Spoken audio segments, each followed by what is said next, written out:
అండి good morning. బాగున్నారా?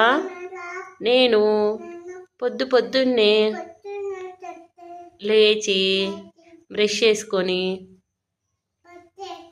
స్నానం చేసుకొని జేజకు పూజ చేసి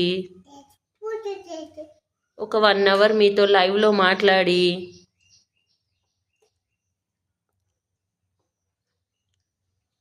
ఇప్పుడు వెజిటేబుల్ కాజు పలావ్ తింటున్నాను.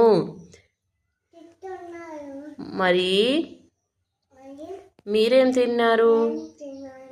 కమెంట్ చేయండి. ఓకేనా? బాయ్. మరి బాయ్ చెప్పు.